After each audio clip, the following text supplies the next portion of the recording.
First, I'll just ask, what brought you out here today? What were you out here to accomplish? We were out here to do exactly what we tried to do, and that was talk to people and let them know exactly what's going on, rather than the hate and anger that certain people wanted to spout. We were here to let the people know what has been going on, what work has been being done, and you saw the classic response of Matt Shea. He leaves, and then he tries to shut down any other conversation. That's freedom. If that's freedom, I want no part of Matt Shea's freedom. What do you think protests like this accomplish? Gave people a chance to vent, and by rights they should. What the governor announced today is draconian. I mean, beyond draconian. It's not reasonable.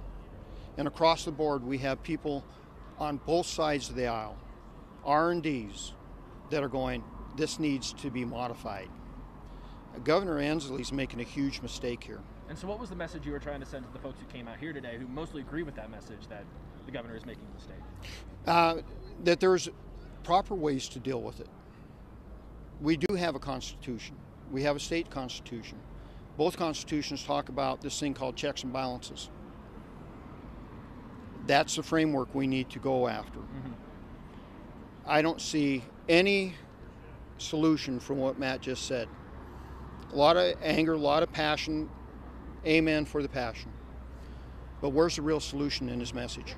Yeah. Did he give you any solution in that message? No, he didn't. He gave you a lot of rhetoric, a lot of passion, a lot of anger that spilled over to when we started talking about the real solutions. And that was staged, folks. Mm-hmm. That's classic. That was staged. And finally, what happened? A regular citizen who talked to me last night said, Sheriff, I want to talk. I gave him the mic, and that's what finally got the dialogue going. Many, many people came here, but they did not come here for Matt Shea. They came simply to voice that they are concerned, they are fearful, and they have a right to be, because they're about ready to lose their businesses. You have two pandemics going on in the world right now.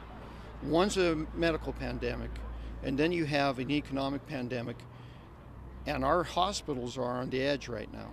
You've seen the outlying hospitals, what's happening there. They're collapsing. Mm-hmm.